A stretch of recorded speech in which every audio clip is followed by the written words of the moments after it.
أعوذ بالله السميع العليم من الشيطان الرجيم من همزه ونفخه ونفسه بسم الله الرحمن الرحيم يوم يأتي لا تكلم نفس إلا بإذنه فمنهم شقي وسعيد فأما الذين شقوا ففي النار لهم فيها زفير وشهيق خالدين فيها ما دامت السماوات والأرض إلا ما شاء ربك إن ربك فعال لما يريد وأما الذين سعدوا ففي الجنة خالدين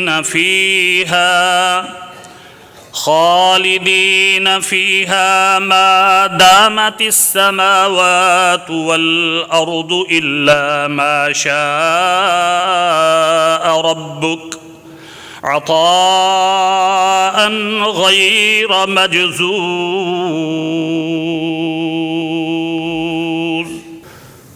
ہمہ قسم کی تعریفات، کبریائی، عظمت، رفعت اور بلندی صرف اللہ ملک العلام ذوالجلال والاکرام کے لیے ہے، جو ساری کائنات کا خالق، مالک، رازق، بگڑی بنانے والا، مشکل کشا اور حاجت روا ہے۔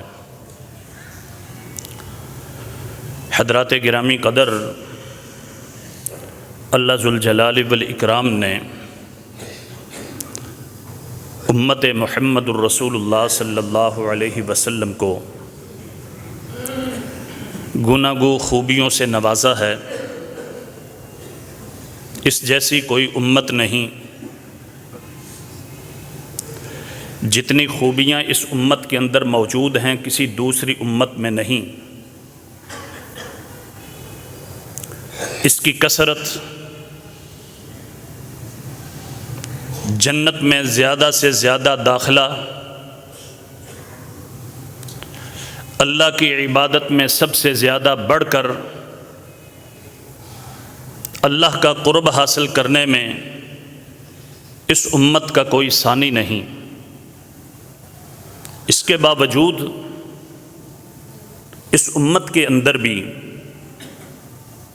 دو قسم کے افراد بستے ہیں۔ کچھ تو وہ لوگ ہیں کہ جنہیں اللہ رب العزت نے سعادت مند بنایا، ان کی سعادت کے کیا کہنے۔ وہ ایسے لوگ ہیں کہ جنہیں اللہ رب العزت کے انعامات، اللہ تبارک و تعالیٰ کی رحمتیں اس قدر ہوں گی کہ انسان ان کا تصور بھی نہیں کر سکتا۔ لیکن اس امت کے اندر کچھ ایسے لوگ بھی ہیں جنہیں بد نصیب کہا جاتا ہے۔ یہ ان لوگوں کی بات نہیں کہ جنہوں نے سرے سے اسلام کو قبول نہیں کیا، وہ کافر ہیں، مشرک ہیں، بت پرست ہیں، سکھ ہیں، پارسی ہیں، بدھ مت ہیں، یہودی ہیں یا عیسائی ہیں، آج کے اس مختصر وقت میں صرف ان بد نصیب لوگوں کا ذکر کیا جائے گا جو امت اجابت کے اندر ہیں، جنہوں نے کلمہ اسلام کا اقرار کیا ہے، کلمہ توحید کو وہ تسلیم کرتے ہیں، لیکن بد نصیبی کی انتہا ہے کہ اس کو بد نصیب میں نے نہیں کہا، آپ نے نہیں کہا، اس ذات نے کہا ہے کہ جس کا نام نامی اسم گرامی اللہ ہے۔ پھر اس ذات نے کہا اس اللہ کے حکم سے کہ جس کا نام محمد بن عبداللہ ہے صلی اللہ علیہ وسلم۔ حضرات، سب سے پہلا وہ شخص انتہائی بد نصیب ہے کہ جس کو اللہ تبارک و تعالی نے اسلام کی نعمت سے نوازا، ایمان جیسی اس کو نعمت عطا فرمائی، اللہ کی عبادت کی توفیق دی، لیکن اس شخص نے اس اسلام کو دیدہ دانستہ پس پشت ڈال دیا، اس ایمان سے یہ خود بخود جان بوجھ کر کے برگشتہ ہو گیا، اپنے سے ایمان کو ختم کر دیا۔ بنیاد اس کی کچھ ہو، کسی لالچ کی وجہ سے، کسی عہدے کی وجہ سے، کسی خوف کی وجہ سے، یا کسی بھی اور وجہ سے، یہ وہ پہلا بد نصیب ہے کہ جس کے متعلق اللہ ذوالجلال والاکرام کا ارشاد گرامی ہے، کیف یہدی اللہ قوما کفروا بعد ایمانہم۔ لوگوں، اللہ ان لوگوں کو کیسے ہدایت نصیب کرے، کیسے ان کو راہیاب کرے، کیسے ان کو سیدھا راستہ عطا کرے۔ کفروا بعد ایمانہم، اللہ نے تو انہیں ایمان سے نواز دیا تھا، اللہ نے انہیں ہلکا بگوش اسلام ہو جانے کی توفیق عطا فرمائی تھی، لیکن اس کے باوجود کفروا بعد ایمانہم، یہ بد نصیب لوگ مرتد ہو گئے، ایمان کو ترک کر دیا، اسلام کو چھوڑ دیا، حالانکہ وَشَهِدُوا أَنَّ الرَّسُولَ حَقٌّ، یہ اس حقیقت تک پہنچ چکے تھے، سمجھ چکے تھے، اس بات کی انہوں نے گواہی دے دی تھی کہ رسول برحق ہے، سچ ہے، وہ اللہ کا حقیقی رسول ہے۔ وجاءہم البینات، دلائل بھی واضح طور پر اس کے سامنے آ گئے۔ حقیقت یہ ہے کہ اللہ ایسے بد نصیب لوگوں کو، ایسے ظالموں کو کبھی ہدایت نہیں دیا کرتے۔ ان کی بد نصیبی کیا ہے؟ اللہ تعالیٰ فرماتے ہیں اولئک جزاؤہم ان علیہم لعنت اللہ، یہ ایسے بد نصیب ہیں کہ اللہ کی پھٹکار اور اللہ کی لعنت کے یہ مستحق قرار دے دیے گئے۔ یہی نہیں، والملائکہ،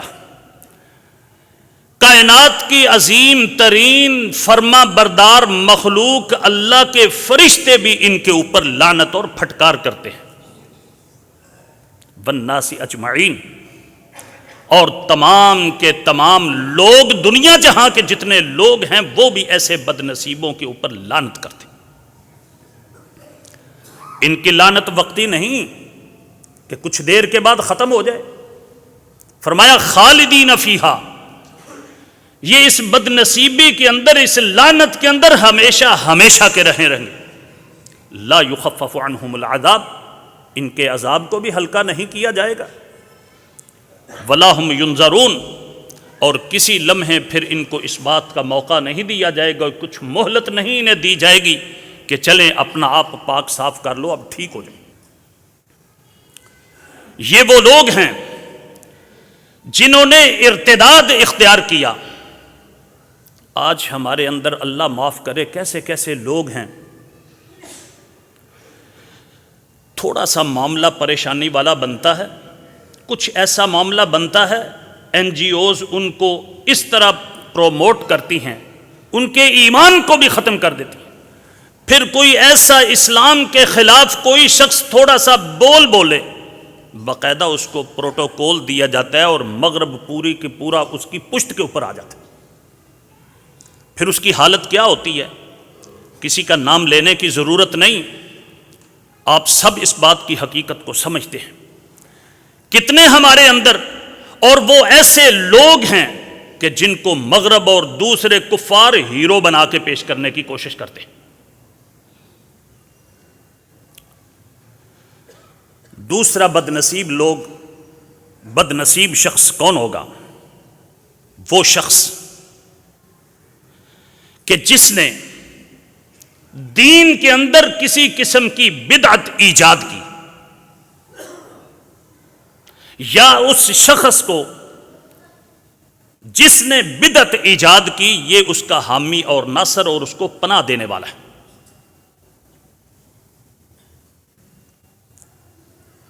سیدنا علی بن ابی طالب رضی اللہ تعالی عنہ فرماتے ہیں، مسند احمد میں یہ روایت موجود ہے بسند صحیح، کہ نبی کریم صلی اللہ علیہ وسلم نے فرمایا، من احدث حدثا، لوگوں جو کوئی شخص بھی کوئی ایسی بدعت ایجاد کرتا ہے، شرعاً منکر کام کی طرح ڈالتا ہے، او آوا محدثاً، یا کسی ایسے شخص کو وہ اپنی پناہ میں لیتا ہے، اپنی حفاظت اسے دیتا ہے کہ لوگ اس کے خلاف، حکومت اس کے خلاف کسی قسم کی کوئی کارروائی نہ کر سکے، نبی کریم صلی اللہ علیہ وسلم نے فرمایا فعلیہ لعنت اللہ، یہ ایک ایسا بد نصیب انسان ہے کہ جس کے اوپر اللہ کی لعنت اور پھٹکار ہے، والملائکہ، فرشتوں کی بھی پھٹکار ہے، والناس اجمعین، اور تمام لوگوں کی پھٹکار ہے۔ آپ اندازہ کریں کہ ہم لوگ اس چیز کو بڑا معمولی تصور کرتے ہیں، کوئی بات نہیں جی یہ کام کر لیا جائے، خیر صلی کچھ نہیں ہوتا، لیکن اللہ کے پیارے پیغمبر صلی اللہ علیہ وسلم نے اس کے اوپر 3 باتیں ذکر کی ہیں۔ سب سے پہلی بات کہ اللہ نے ایسے بد نصیب انسان کو اپنی رحمت سے دور کر دیا۔ فرشتے اللہ کی رحمت سے دوری کے اس کے لیے دست بدعا ہیں، اور وہ تمام لوگ جو کائنات کے اندر موجود ہیں وہ سارے کے سارے ایسے شخص کے اوپر بھی پھٹکار ڈالتے ہیں۔ تیسرا شخص وہ بد نصیب انسان ہے کہ جو شخص کسی کے ساتھ کوئی معاہدہ کرتا ہے، کوئی عہد و پیمان کرتا ہے، لیکن اس عہد کو، اس پیمان کو وہ توڑ دیتا ہے، گویا کہ بالفاظ دیگر وہ غداری کا مرتکب ہوتا ہے، یہ شخص بھی انتہا کا بدترین انسان ہے اور بد نصیب انسان ہے۔ نبی کریم صلی اللہ علیہ وسلم کے صحابی سیدنا علی بن ابی طالب رضی اللہ تعالیٰ عنہ فرماتے ہیں، یہ روایت بخاری مسلم اور دیگر احادیث کی کتابوں میں موجود ہے، آپ صلی اللہ علیہ وسلم نے فرمایا، لوگوں ذمت المسلمین واحدۃ یسعی بہا ادناہم، مسلمانوں کا جو ذمہ ہے وہ ایک جیسا ہے، کسی شخص نے کسی ایک شخص کی ذمہ داری اٹھا لی ہے، وہ اس کی حفاظت کے اندر آ گیا ہے، اہل ایمان کو یا کسی شخص کو اس نے کوئی حفاظت دے دی ہے کہ میں نے اس کے ساتھ معاہدہ کر لیا ہے، سب مسلمانوں کی یہ ذمہ داری ہے کہ اس کے معاہدے کا پاس کیا جائے۔ اور آپ نے یہ نہیں کہا کہ بڑا چودھری کو معاہدہ کرے تو اس معاہدے کی اہمیت ہوگی، لینڈ لارڈ کوئی معاہدہ کرے تو اس کی اہمیت ہوگی، عہدے دار کوئی معاہدہ کرے تو اس کی اہمیت ہوگی۔ یسعی بہا ادناہم، اس لیے کہ یہ سارے کے سارے اہل ایمان برابر ہیں، کسی کو کسی قسم کی فوقیت حاصل نہیں، معمولی ترین آدمی بھی یہ معاہدہ کر سکتا ہے۔ آپ صلی اللہ علیہ وسلم نے فرمایا من احفر مسلمن، لوگوں جب ایک معاہدہ ہو چکا ہے، اب کوئی شخص کسی مسلمان کے اس معاہدے دیے ہوئے کو توڑنے کی کوشش کرتا ہے، ختم کرنے کی کوشش کرتا ہے، اس کی خلاف ورزی کرتا ہے، غداری کرتا ہے، فعلیہ لعنت اللہ، اس پہ اللہ کی لعنت ہے، والملائکۃ، فرشتوں کی لعنت ہے، والناس اجمعین، اور تمام لوگوں کی لعنت ہے۔ آج ہم معاہدوں کے متعلق کوئی تصور ہی نہیں کرتے، کوئی سمجھتے نہیں، بڑے ہوں یا چھوٹے ہوں، اس بات کا کسی کو احساس تک نہیں کہ اسلام ہمیں کون سے قوانین دیتا ہے اور کیا سکھاتا ہے۔ چوتھا بد نصیب وہ شخص ہے کہ جو شخص اسلامی قوانین کی عملداری کے اندر، اس کے نفاذ کے اندر رکاوٹ بنتا ہے،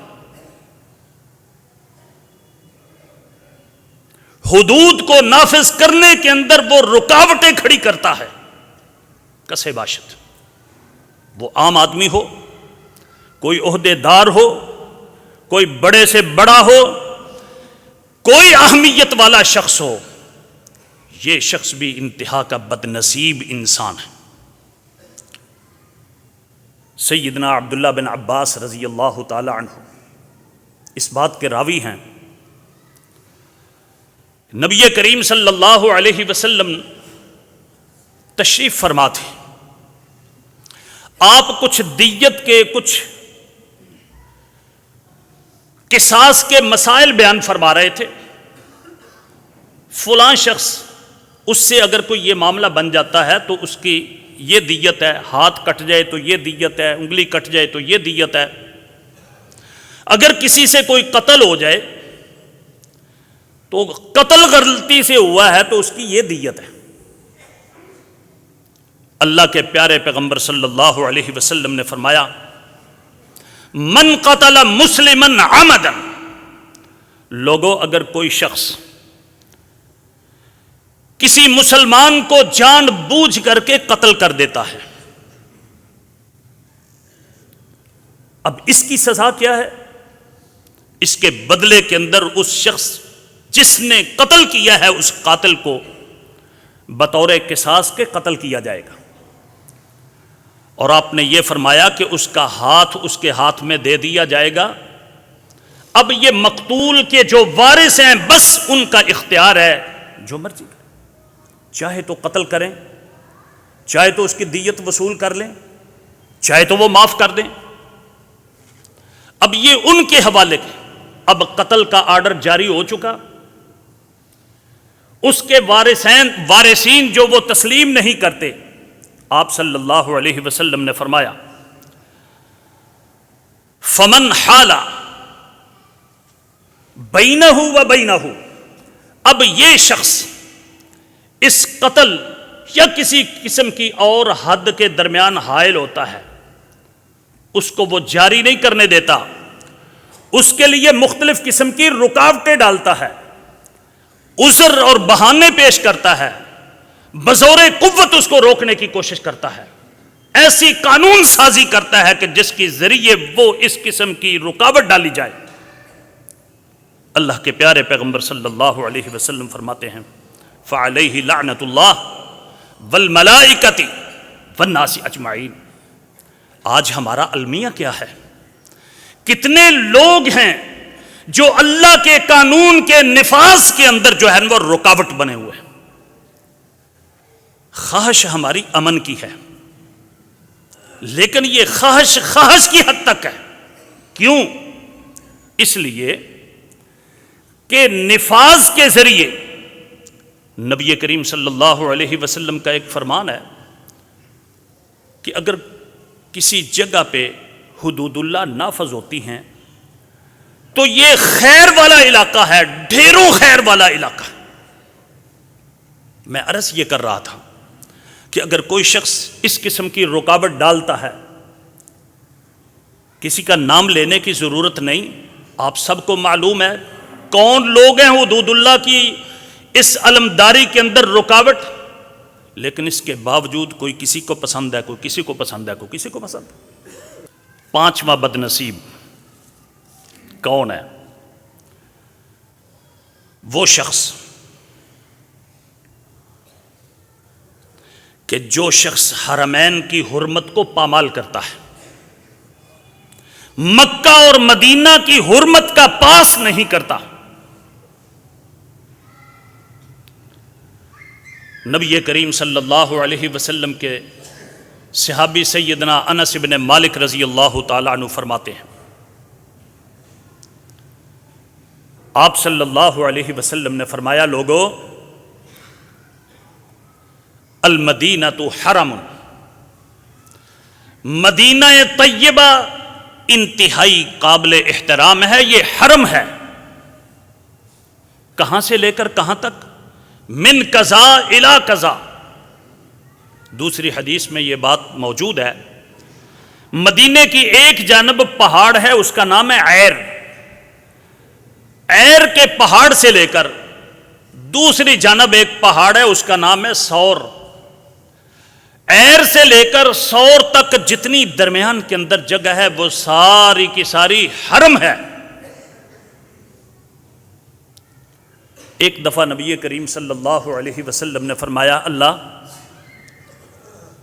جس طرح میرے جد اعلیٰ ابراہیم علیہ السلام نے مکہ معظمہ کے لیے احترام والی دعا کی تھی، حرم بنانے کی دعا کی تھی، اللہ میں اسی کی مثل مدینہ طیبہ کے لیے دعا کرتا ہوں۔ وہ دعا کیسی ہے؟ آپ صلی اللہ علیہ وسلم نے فرمایا، لا یقطع شجرہا، یہ مدینہ طیبہ اتنا پاکیزہ اور اتنا شاندار اور اتنا حفاظت والا ہے، اس قدر قابل احترام ہے کہ اس کا کوئی درخت بھی کاٹا نہیں جا سکتا۔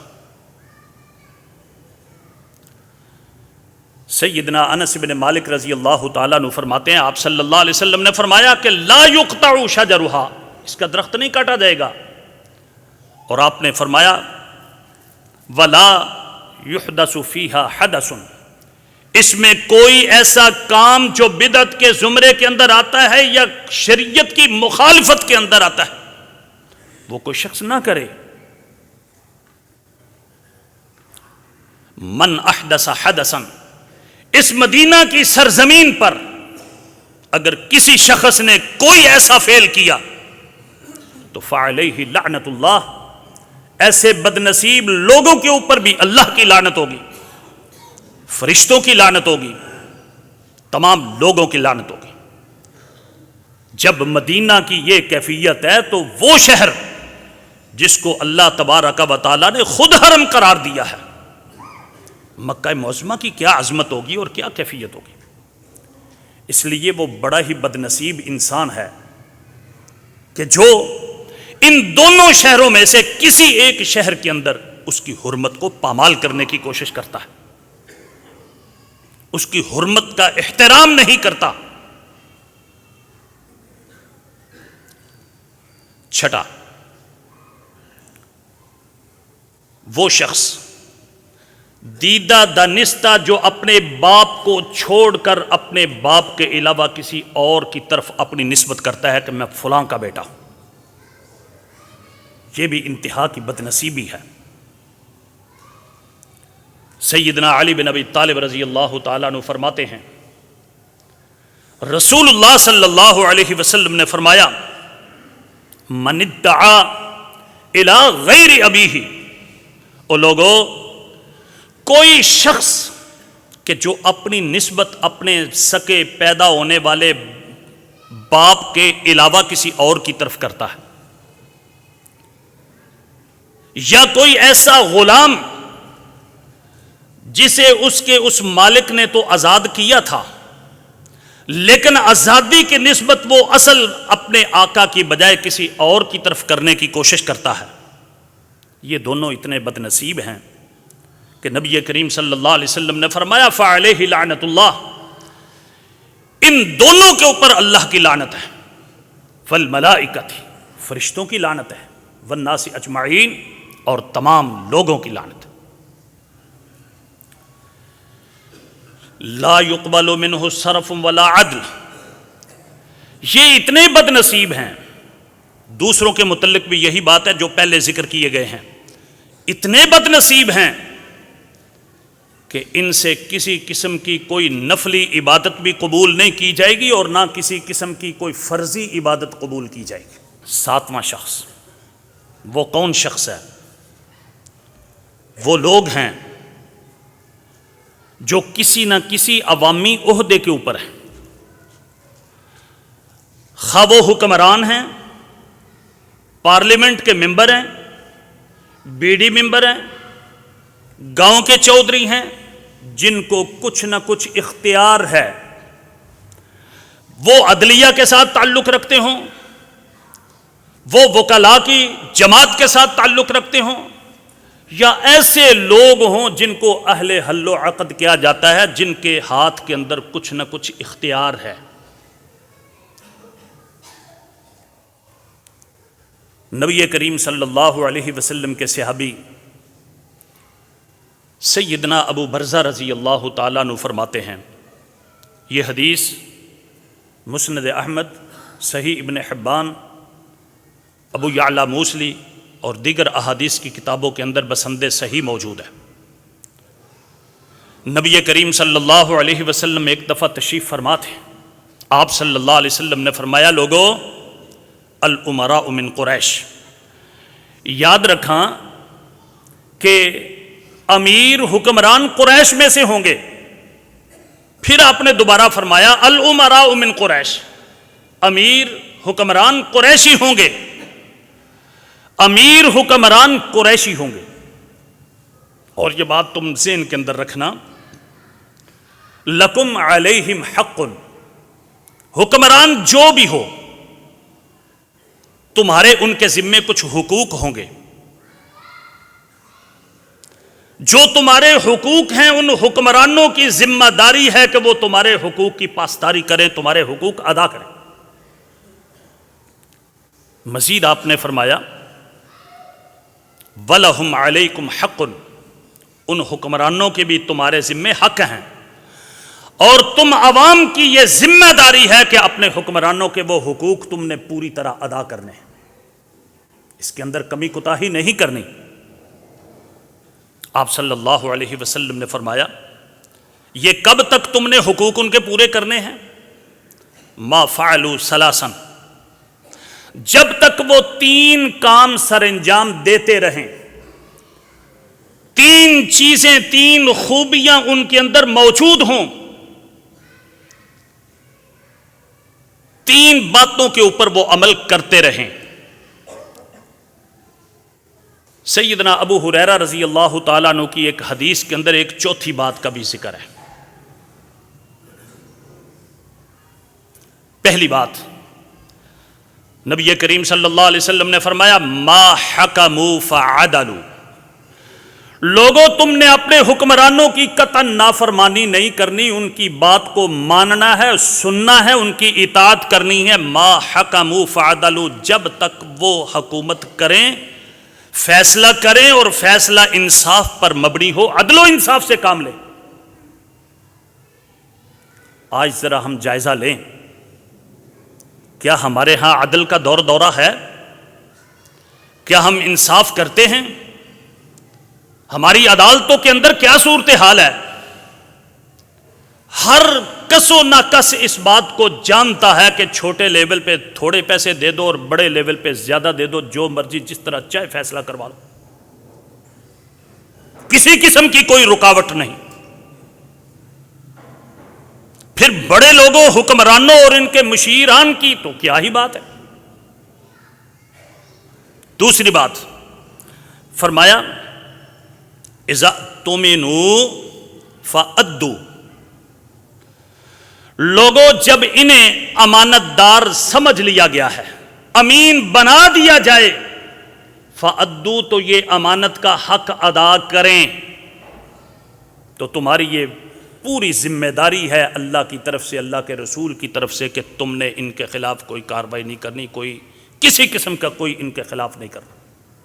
اذا تؤمنوا فأدوا، اس کو ہی سوچ لیں، غور کریں، ہمارے کتنے حکمران ایسے آئے ہیں کہ جو صاحب امانت ہیں، صاحب دیانت ہیں، یہ دنیا سے اپنے لیے کسی قسم کا سرٹیفکیٹ لے لینا یہ نہیں، انسان کے سامنے عملی زندگی ہوتی ہے، حقیقت اس کے سامنے آتی ہے۔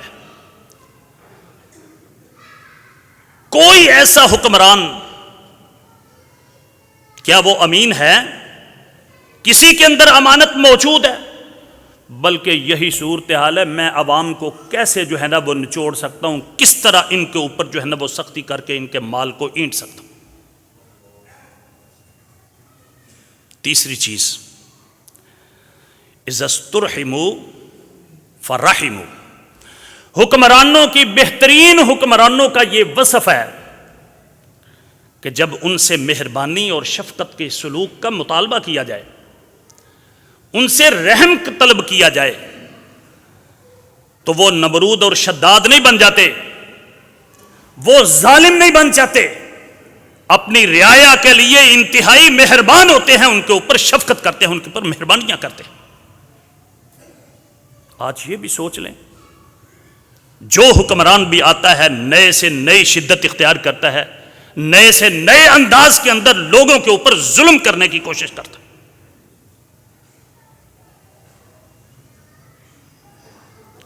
تیسری چیز نبی کریم صلی اللہ علیہ وسلم نے فرمایا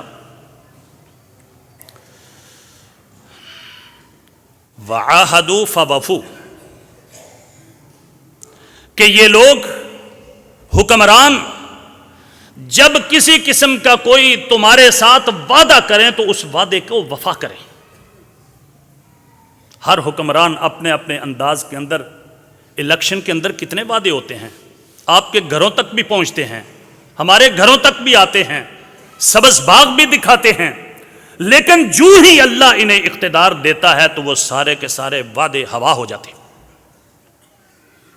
کسی عام شخص کی تو دور کی بات ہے کہ وہ ان کے جو قریبی اور ایسے لوگ ہوتے ہیں وہ بھی ان کے ساتھ ملاقات کرنے سے قاصر ہوتے ہیں۔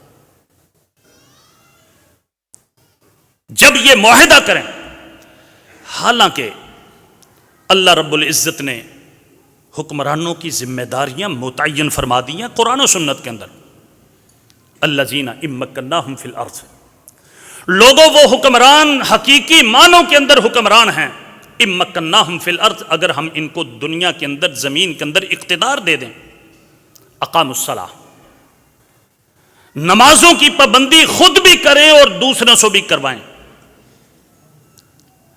زکوٰۃ کا نظام اس انداز کے اندر قائم کریں کہ کسی قسم کی وہ غربت باقی نہ رہے،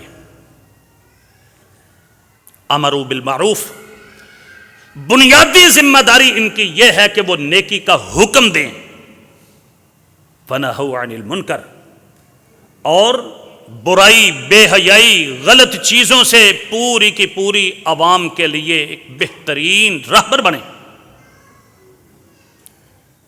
لیکن جب یہ خود لوگ ہی اس طرح کریں گے، یہ بڑے لوگ ہی اس طرح کریں گے، تو پھر عوام کی کیا حالت ہوگی؟ اللہ کے پیارے پیغمبر صلی اللہ علیہ وسلم نے ان خوش نصیبوں کو جو عدل و انصاف سے کام لیتے ہیں، اپنے فیصلوں کے اندر عدل کرتے ہیں، کتنی بشارتیں دی ہیں. آپ صلی اللہ علیہ وسلم نے فرمایا کل قیامت کا دن ہوگا، وہ شخص کہ جو ایسا حکمران ہے جو انتہائی عدل سے کام لیتا ہے، انصاف سے کام لیتا ہے، ڈنڈی نہیں مارتا، کل وہ اللہ کے سائے کے نیچے ہوگا. یوم لا ظل الا ظلہ، جس دن کے کسی قسم کا کوئی سایہ ہوگا ہی نہیں. ہر شخص پسینے کے اندر شرابور ہوگا. امام عادل، وہ حکمران، وہ امام، وہ جج، وہ ثالثی کونسل کا ممبر اللہ کے سائے کے نیچے ہوگا، اللہ کے عرش کے سائے کے نیچے ہوگا. اللہ کے پیارے پیغمبر صلی اللہ علیہ وسلم نے فرمایا اللہ رب العزت ان خوش نصیب لوگوں کو جو اپنے فیصلوں کے اندر انصاف سے کام لیتے ہیں، ان کے لیے نور کے منبر لگا دیں گے اپنی دائیں جانب. کتنی خوش نصیبی ہے. لیکن اگر کوئی شخص اس فیصلے کو صحیح طریقے سے سر انجام نہیں دیتا، امانت میں خیانت کرتا ہے، تو آپ اندازہ کریں اللہ کے پیارے پیغمبر صلی اللہ علیہ وسلم نے فرمایا اربع من کن فیہ کان منافقا خالصا. لوگو 4 خصلتیں جس شخص کے اندر آ جائیں وہ خالص پکا چٹا منافق ہوتا ہے.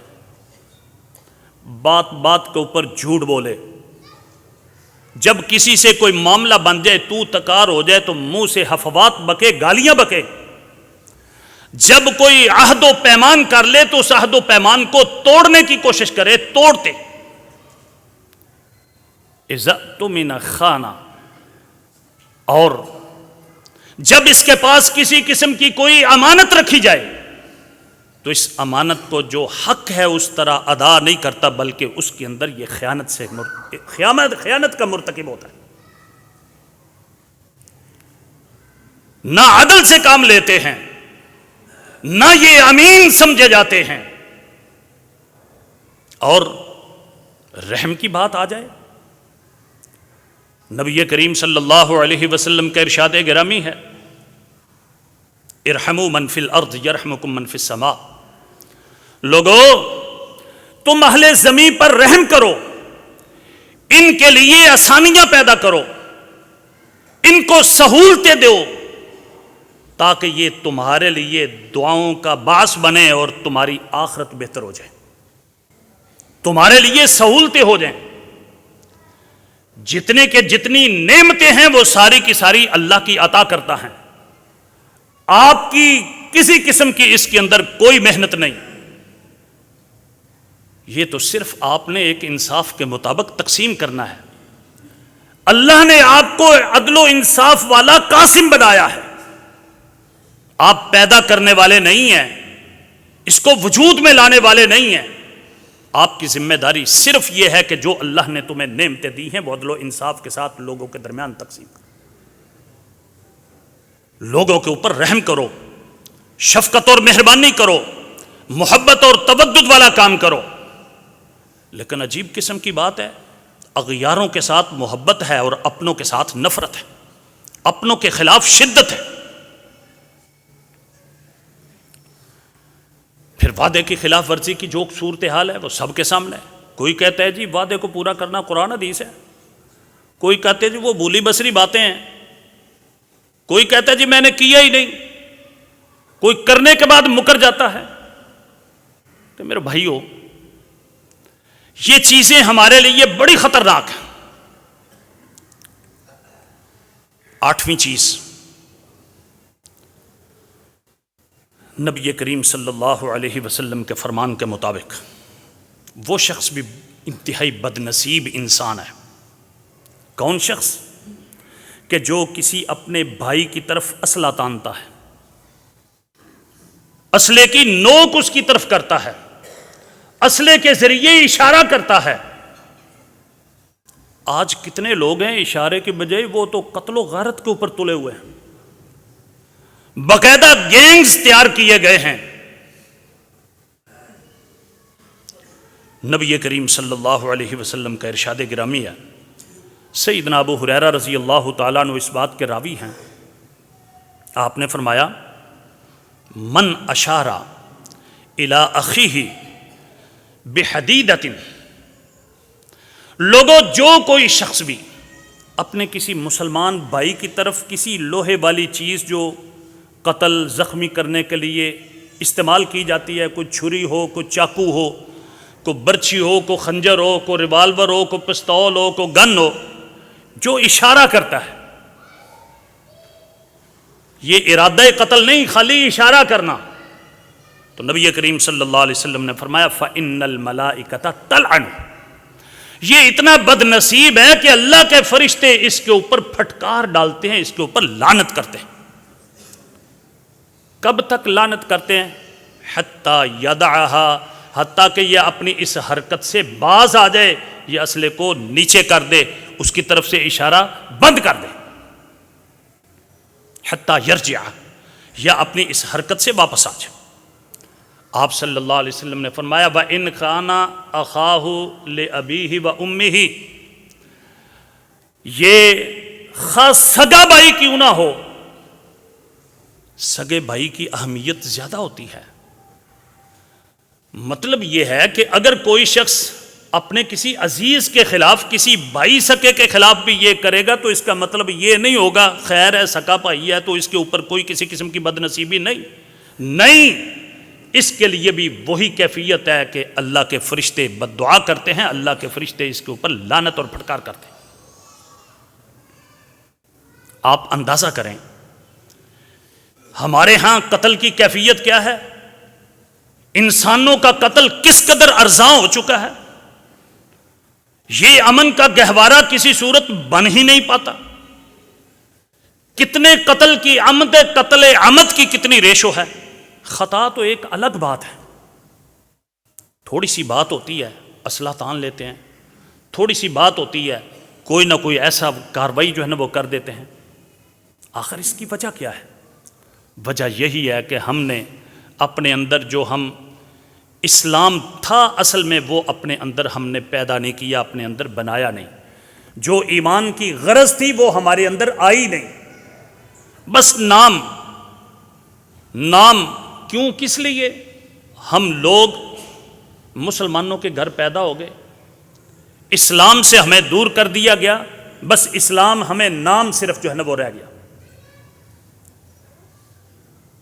نواں شخص وہ کون ہے کہ جس کو نبی کریم صلی اللہ علیہ وسلم بد نصیب قرار دے رہے ہیں؟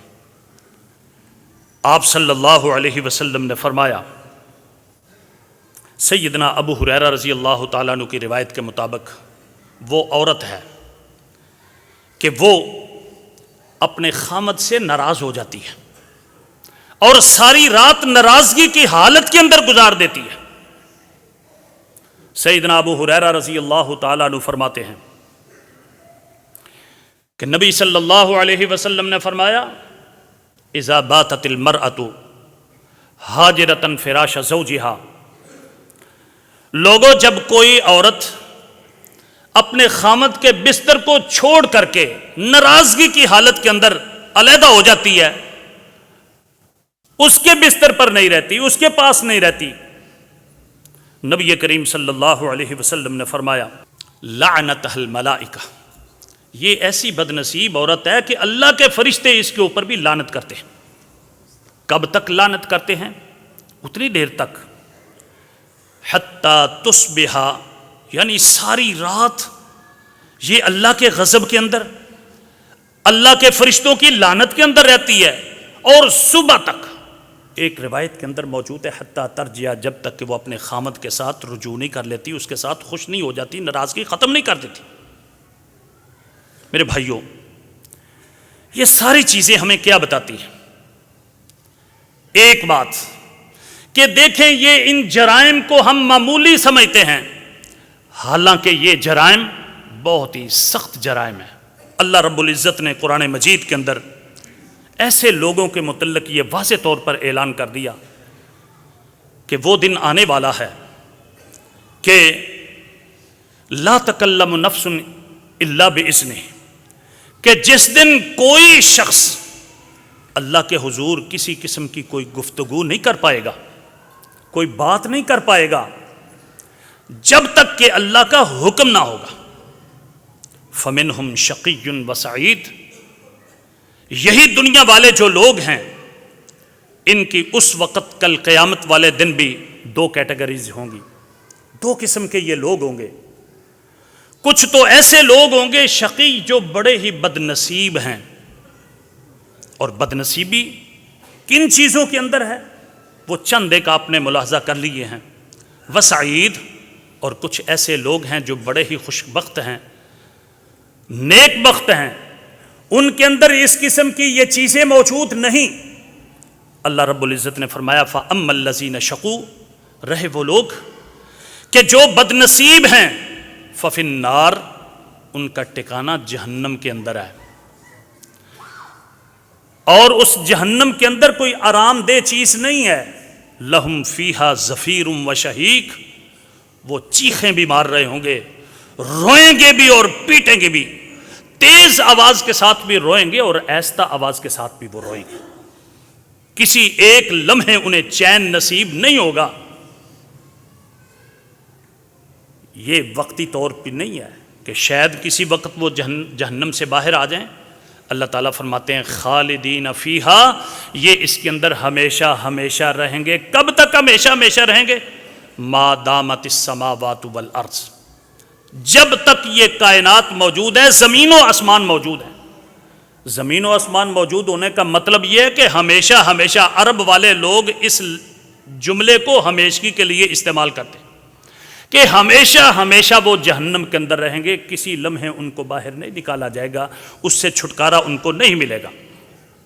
الا ما شاء ربک، ہاں اللہ کی رحمت ہو جائے، صاحب ایمان ہے، ذرہ برابر بھی ایمان ہے، تو اللہ رب العزت ان کو نکال لائیں گے۔ یہ اللہ کی بہت بڑی مہربانی ہے۔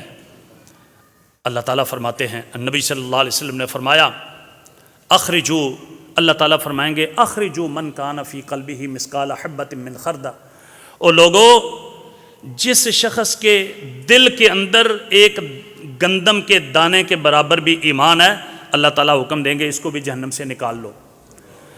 جس کے دل کے اندر ایک جو کے دانے کے برابر بھی ایمان ہے، اس کو بھی جہنم سے نکال لو۔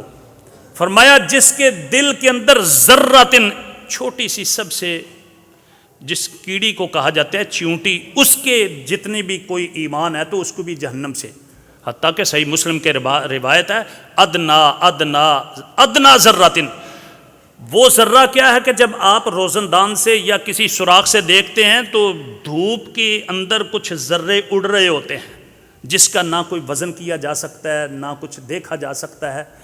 اتنی باریک ہلکی چیز، اس کو بھی ذرہ کہا جاتا ہے۔ اگر اتنا بھی ایمان موجود ہوگا تو اللہ کی رحمت کے ذریعے اس کو جہنم سے نکال لیا جائے گا۔ کیوں؟ اس لیے ان ربک فعال لما یرید، یہ یاد رکھنا اللہ کسی کا پابند نہیں، اللہ کے ہم پابند ہیں۔